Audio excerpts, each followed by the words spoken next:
Bago tayo magsimula, huwag kalimutang mag-like at share. Kung nagustuhan ninyo, mag-comment sa ibaba. Maraming salamat, let's go, ituloy na natin ang kwento. Samantala, makikita natin si Hayong na naglalakad pabalik sa kanilang tagpuan.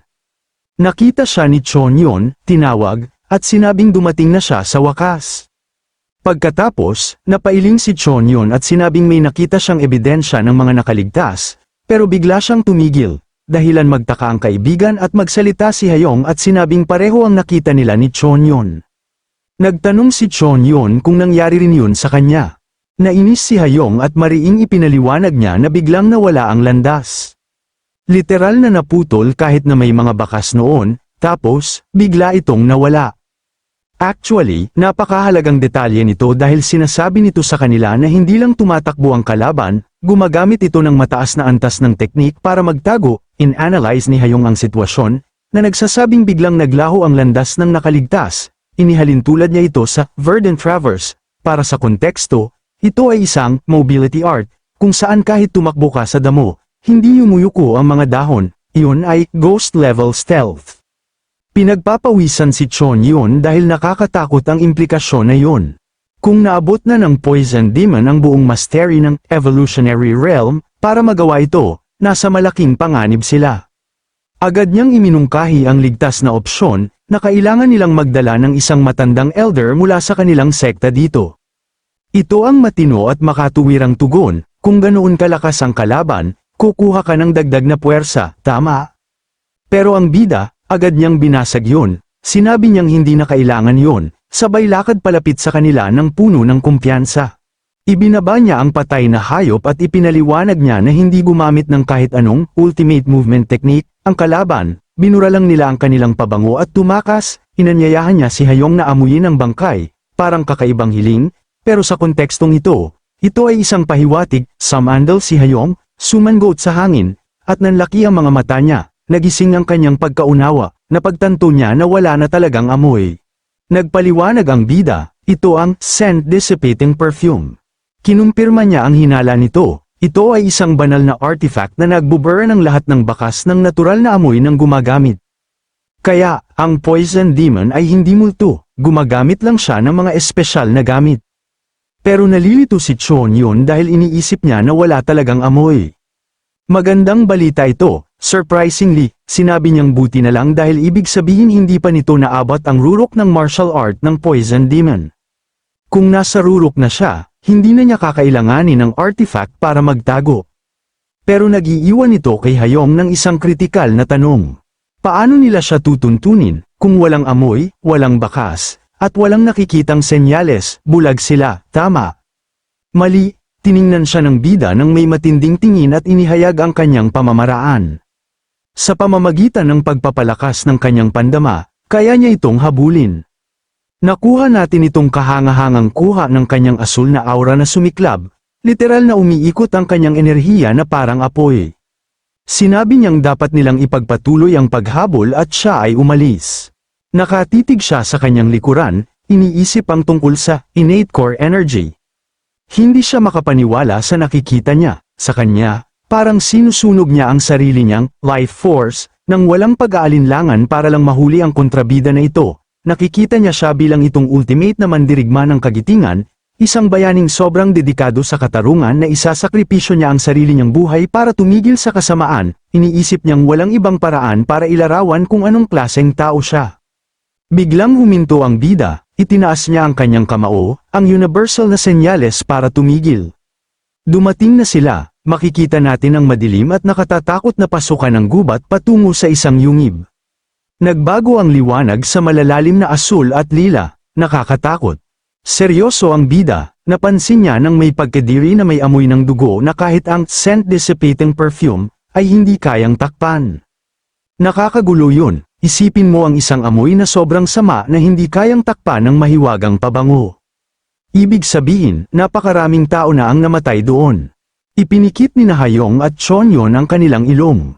Kinumpirma nilang walang duda, natagpuan nila ang pugad. Napansin ng bida na, sa kabutihang palad, wala yatang mga bantay.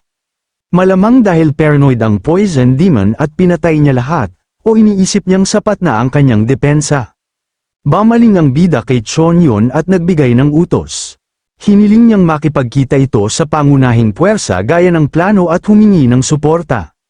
Nagulat si Chonyon, agad siyang tumutol pero may inamin. Inamin niyang nakakainis, pero sa kanyang kakayahan sa martial arts, makakasagabal lang siya. Naiintindihan niya, napagtanto niya na siya ang mahinang kawing dito at ayaw niyang maging pabigat. Mature yan, pumayag siya at umalis, matalinong desisyon. Ngayon, ang bida at si Hayong na lang, bumaling siya kay Hayong gamit ang mga matang iyon at sinabing gusto niya itong sumama sa operasyon. Tumingin si Hayong mula sa likod ng puno, mukhang nagulat, nagtanong siya kung posible yun. Kinumpirma ng bida, kapag ang isang taong may ganyang kumpiyansa ay nagsabing oo, maniniwala ka. Pumasok sila sa yungib, lubos na dilim, lumipat tayo sa loob. Ito ay isang baku-bakong mabatong lagusan, napansin ni Hayong na mas madilim kaysa inaasahan niya. Medyo kumikinang siya gamit ang sarili niyang enerhiya para lang makakita. Tapos, umismed ang kanyang muka dahil sa pag-aalala. May nakita kaming pulang indikasyon sa dilim. Mga bitag. Daan-daan, mga matutulis na bagay, nakatagong mekanismo. Mga tripwire, ipinapakita ng artwork ang mga pulang elementong ito na kumikinang sa dilim. Nag-aalala si Hayong sa loob, hindi siya makapaniwalang marami itong mekanismo at bitag. Napabuntong hininga siya sa ginhawa dahil nandito siya. Umaasa siya sa bida na mag-una sa daan, umakma ang bida pero biglang natigilan.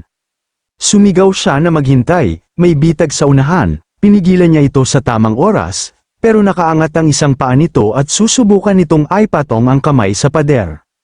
Pinigilan niya ito, itinuro niya ang isang bato na butas ang loob, na ipinaliwanag na kahit iyon ay bitag.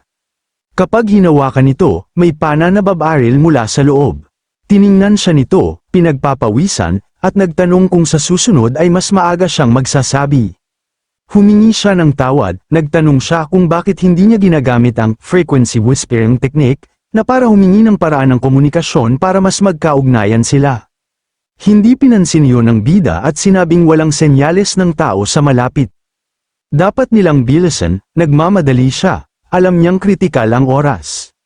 Sinabi niya kay Hayong na patuloy lang ituro ang mga lokasyon ng bitag. Sandali, gusto niyang ituro niya. Napagtanto ni Hayong na kailangan niyang gumawa ng paraan. Inactivate niya ang kanyang kakayahan, lumiwanag ang kanyang mga mata. Kinumpirma niyang gagawin niya, at sinabing puno ng bitag ang buong sahig. Tumapak lang sa mga batong nakausbong ng mga 9 sentimetro at gamitin ang mga stalactite sa itaas. Maingat niyang iniskan ang paligid, nagbabala siyang mag-ingat na huwag tumapak sa pangalawang bato sa kaliwa, 3 hakbang sa unahan.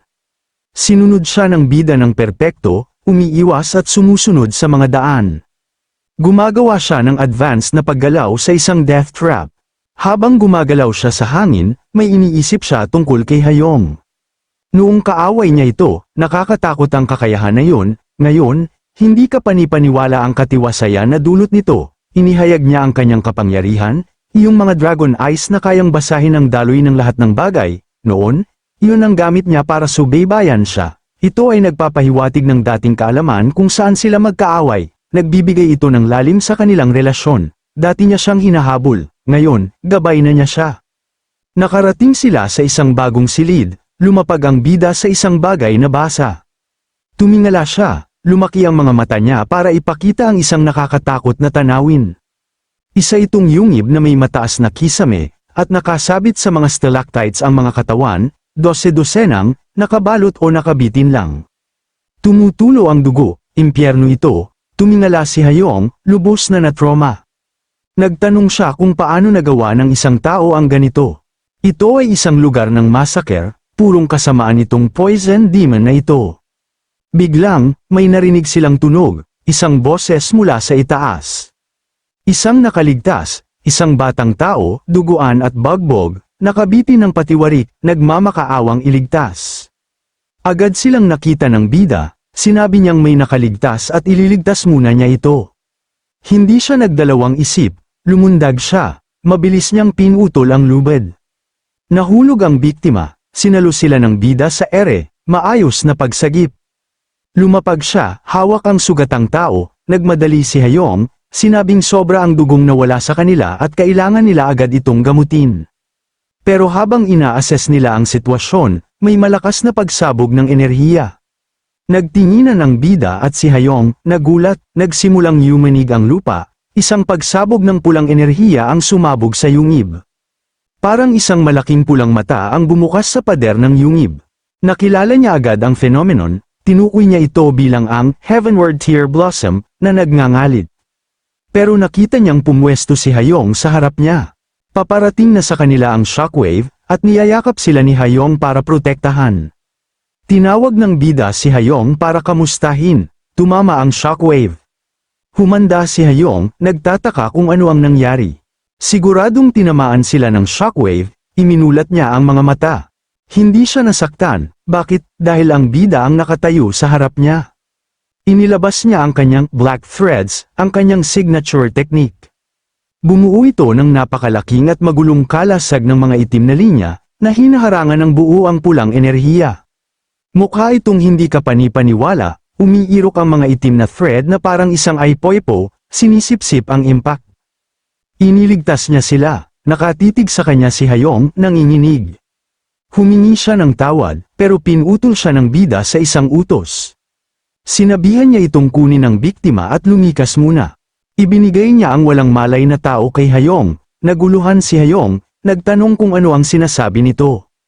Bamaling ang bida para tingnan ang kalaban, sinabi niya na ngayon ang pinakamagandang pagkakataon para talunin ang taong yun. Hindi na sila pwedeng mag-aksaya ng oras, ginagawa niya ang tactical na desisyon.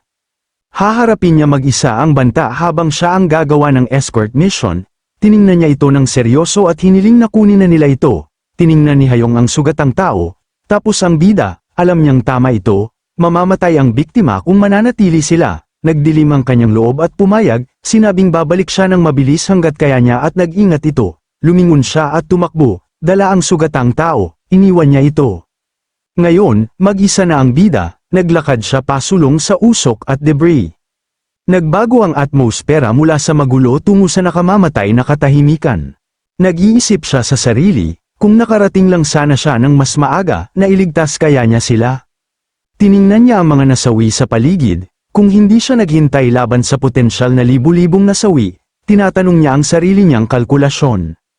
Masyado ba siyang malamig, masyadong mabagal, sinisisi niya ang sarili niya sa pagkawala ng buhay. Inaako niya ang responsibilidad, nagdilim ang kanyang loob. Nagkaroon siya ng flashback habang naririnig niya ang isang nakakatakot na tawa na umalingaw-ngaw. Nagyayabang ang isang boses na ginawang dagat ng dugo ang daan-daan dahil sa banal na artifact.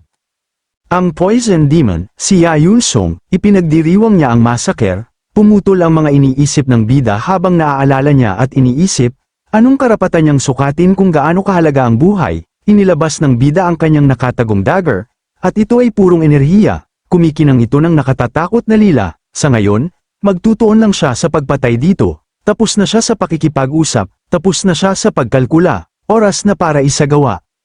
Makikita natin ang Poison Demon, nakaluhod sa harap ng isang batong palanggana na tila altar ng kapalaran. Sa loob nito, kumikislap ang bulaklak na tinatawag na Heavenward Tear Blossom, isang himalang nilalang ng kalangitan, ngunit may kakaiba, may mali, ang Poison Demon ay nanginginig, nahihirapan, sapagkat ang enerhiya na kanyang pinipilit lamunin ay bumabalik sa kanyang laman na parang apoy na kumakain sa sariling pinagmulan.